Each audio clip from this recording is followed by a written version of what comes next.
Hello ਸਤਿ ਸ਼੍ਰੀ ਅਕਾਲ friends, ਕੀ ਹਾਲ ਚਾਲ। ਅੱਜ ਮੈਂ ਤੁਹਾਡੇ ਨਾਲ ਸ਼ੇਅਰ ਕਰਨ ਜਾ ਰਹੀ ਹਾਂ ਆਲੂ ਤੇ ਹਰੇ ਪਿਆਜ਼ ਦੀ ਰੈਸਪੀ। ਸਰਦੀਆਂ ਦੀ ਸੌਗਾਤ ਹਰਾ ਪਿਆਜ਼। ਆਓ ਇਸ ਲਈ ਕੀ ਚਾਹੀਦਾ ਹੈ।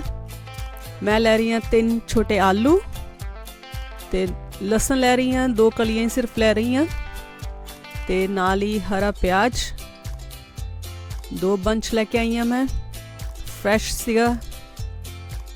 ਤੇ ਮਸਾਲੇ ਵਿੱਚ ਅਸੀਂ ਯੂਜ਼ ਕਰਾਂਗੇ ਨਮਕ ਸਵਾਦ ਅਨੁਸਾਰ, ਹਲਦੀ ਪਾਊਡਰ ਅੱਧਾ ਚਮਚ, ਮਿਰਚ ਸਵਾਦ ਅਨੁਸਾਰ, ਕੋਰੀਐਂਡਰ ਪਾਊਡਰ, ਅਮਚੂਰ ਪਾਊਡਰ ਅੱਧਾ ਛੋਟਾ ਚਮਚ ਲੈ ਰਹੀ ਹਾਂ ਮੈਂ ਤੇ ਨਾਲ ਹੀ ਥੋੜਾ ਜਿਹਾ ਜੀਰਾ। ਆਓ ਇਸ ਨੂੰ ਪਹਿਲਾਂ ਧੋ ਕੇ ਰੈਡੀ ਕਰਦੇ ਹਾਂ ਆਪਾਂ। ਲਸਣ ਮੈਂ ਕੱਟ ਰਹੀ ਹਾਂ, ਪਤਲੀ ਪਤਲੀ ਸਲਾਈਸਿਸ ਕਰ ਰਹੀ ਹਾਂ। ਤੁਸੀਂ ਚਾਹੋ ਤਾਂ ਕ੍ਰਸ਼ ਵੀ ਕਰ ਸਕਦੇ ਹੋ, ਪਰ ਮੈਂ ਸਲਾਈਸ ਕਰ ਰਹੀ ਹਾਂ ਪਤਲਾ ਪਤਲਾ।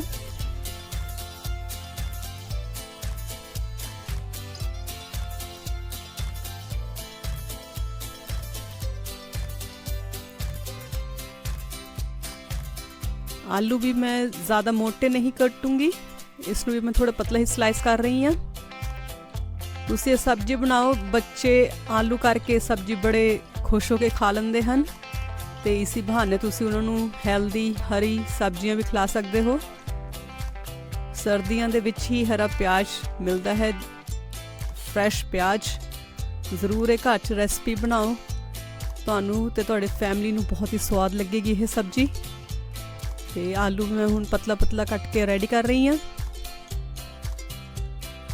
ਕਿ ਹਰਾ ਪਿਆਜ਼ ਤੇ ਆਪਾਂ ਥਲੜੀ ਸਾਈਡ ਜੋ ਕਿ ਥੋੜੀ ਜਿਹੀ ਹਾਰਡ ਹੁੰਦੀ ਹੈ, ਇਸ ਨੂੰ ਆਪਾਂ ਅਲੱਗ ਕੱਟ ਲਵਾਂਗੇ ਭੂਕਾਂ ਤੋਂ, ਕਿਉਂਕਿ ਵਾਈਟ ਵਾਲੀ ਸਾਈਡ ਨੂੰ ਥੋੜਾ ਜ਼ਿਆਦਾ ਟਾਈਮ ਲੱਗਦਾ ਹੈ। ਭੂਕਾਂ ਤਾਂ ਸਾਡੀਆਂ ਬਹੁਤ ਛੇਤੀ ਪੱਕ ਜਾਂਦੀਆਂ ਹਨ, 1 ਜਾਂ 2 ਮਿੰਟ ਵਿੱਚ ਹੀ। ਆਹ ਦੇਖੋ, ਥਲੜੀ ਸਾਈਡ ਮੈਂ ਅਲੱਗ ਕਰ ਰਹੀ ਹਾਂ ਭੂਕਾਂ ਤੋਂ।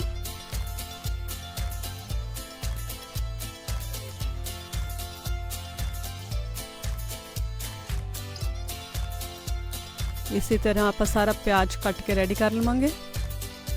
ਸਾਰੀ ਸਬਜ਼ੀਆਂ ਮੈਂ ਕੱਟ ਲਈਆਂ ਹਨ।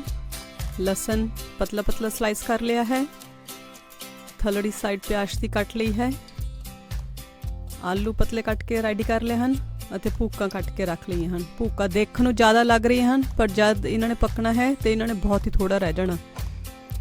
ਤੇ ਆਓ ਪਕਾਉਂਦੇ ਹਾਂ ਹੁਣ ਅਸੀਂ ਆਪਣੀ ਸਬਜ਼ੀ। ਸਟਾਰਟ ਹੁਣ ਕਰਦੇ ਹਾਂ ਆਪਾਂ। ਇੱਕ ਕੜਾਈ ਦੇ ਵਿੱਚ ਮੈਂ ਲੈ ਰਹੀ ਹਾਂ ਸਰੋਂ ਦਾ ਤੇਲ। ਤਕਰੀਬਨ ਹਰ ਸਬਜ਼ੀ ਮੈਂ ਸਰੋਂ ਦੇ ਤੇਲ ਵਿੱਚ ਹੀ ਪਕਾਉਣੀ ਹਾਂ, ਕਿਉਂਕਿ ਸਰੋਂ ਦੇ ਤੇਲ ਦੇ ਵਿੱਚ ਸਵਾਦ ਜ਼ਿਆਦਾ ਹੁੰਦਾ ਹੈ, ਸਬਜ਼ੀ ਵਧੀਆ ਬਣਦੀ ਹੈ। ਜਦ ਸਾਡਾ ਤੇਲ ਗਰਮ ਹੋ ਜਾਏ, ਇਸ ਵਿੱਚ ਸਭ ਤੋਂ ਪਹਿਲਾਂ ਆਪਾਂ ਪਾਵਾਂਗੇ ਜੀਰਾ। ਥੋੜਾ ਜੀਰੇ ਨੂੰ ਭੁੰਨਾਂਗੇ। ਇੱਕ ਵਾਰ ਸਾਡਾ ਜੀਰਾ ਭੁੱਜ ਜਾਏ, ਇਸ ਵਿੱਚ ਐਡ ਕਰਾਂਗੇ ਲਸਣ। ਲਸਣ ਨੂੰ ਅਸੀਂ ਬਰਾਊਨ ਕਰਨਾ ਹੈ, ਪਰ ਹਲਕੀ ਗੈਸ ਤੇ ਪਕਾ ਕੇ ਅਸੀਂ ਇਸ ਨੂੰ ਬਰਾਊਨ ਕਰਨਾ ਹੈ। ਤੇਜ਼ ਗੈਸ ਤੇ ਆਪਾਂ ਇਸ ਨੂੰ ਨਹੀਂ ਪਕਾਉਣਾ, ਇਹ ਹੌਲੀ ਹੌਲੀ ਬਰਾਊਨ ਹੋਣਾ ਚਾਹੀਦਾ।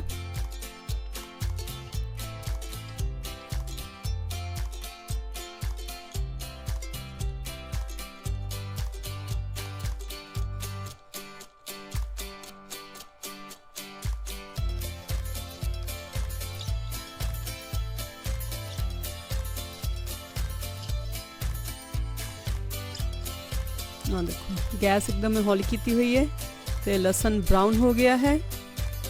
ਹੁਣ ਅਸੀਂ ਇਸ ਵਿੱਚ ਐਡ ਕਰਾਂਗੇ ਪਿਆਜ਼, ਜੋ ਥਲੜੀ ਸਾਈਡ ਸੀ, ਵਾਈਟ ਸਾਈਡ ਸੀਗੀ ਸਪਰਿੰਗ ਅਨੀਅਨ ਦੀ। ਇਸ ਨੂੰ ਆਪਾਂ 1 ਤੋਂ 2 ਮਿੰਟ ਪਕਾਵਾਂਗੇ।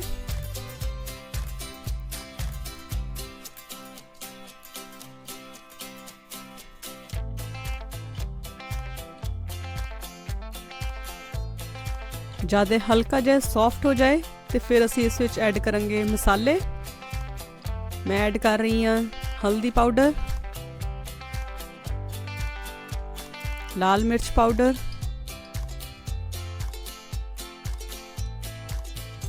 नमक स्वाद अनुसार,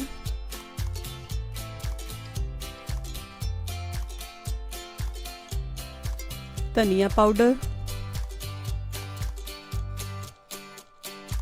हुण असीं इस नूं चंगी तरह मिक्स कर लवांगे ते हिलांदे रहांगे ताकि साडे मसाले जलन ना। ते नाल ही इस विच हुण असीं ऐड करांगे आलू। इस नूं असीं चंगी तरह मिक्स करांगे ते फिर ढक के असीं आलूआं नूं पकावांगे। आलू भी साडे छेती सॉफ्ट हो जाने क्योंकि असीं पतले पतले कट्टे सी। ये सब्जी बहुत छेती बन के रेडी हुंदी है। सर्दियों में तुसी यह सब्जी बनाओ क्योंकि हरा प्याज सर्दियों में ही मिलता है।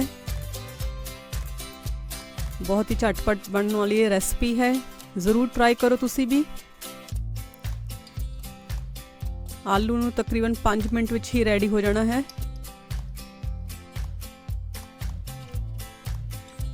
एक बार हुण असीं आलू चेक करांगे अपने,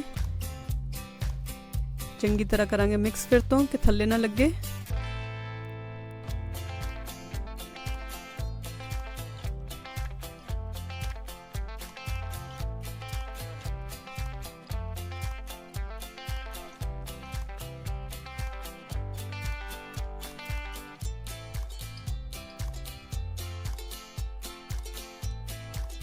आ देखो हल्का है, मैं आलू तोड़ के देख रही हूँ। आलू नूं तकरीबन असी इस स्टेज ते पूरा पका लेना है क्योंकि एंड विच असी सिर्फ हरियां भूकां ही ऐड करनियां हन जो कि हार्डली 1 तो 2 मिनट विच पक जाणियां। इसलिए आलू साडे इस स्टेज ते एकदम पक्के हुए होने चाहिए हैं। ते हुण इस विच मैं ऐड कर रही हूँ हरियां भूकां। देखो एक बड़ी कौली में भर के भूकां दी पाई है, पर इसने एंड विच बिल्कुल थोड़े जिहा रह जाना।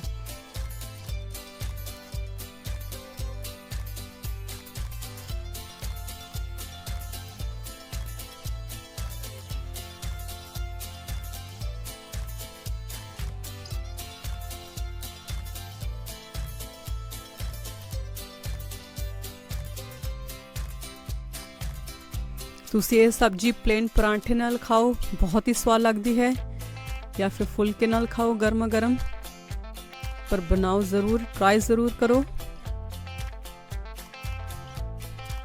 आ देखो हुण भूखा किनियां थोड़ियां जिहियां रह गईयां हन। इसनूं चंगी तरह मिक्स करांगे।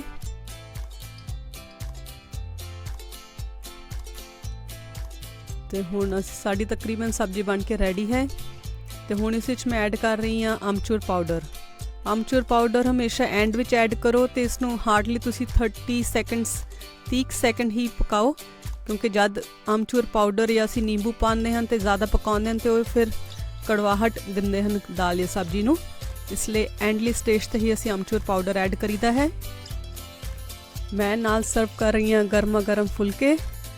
तुसी यह रेसिपी ज़रूर ट्राई करो घर च ते शेयर करो किदां दी लगी तुहानूं। Thank you so much.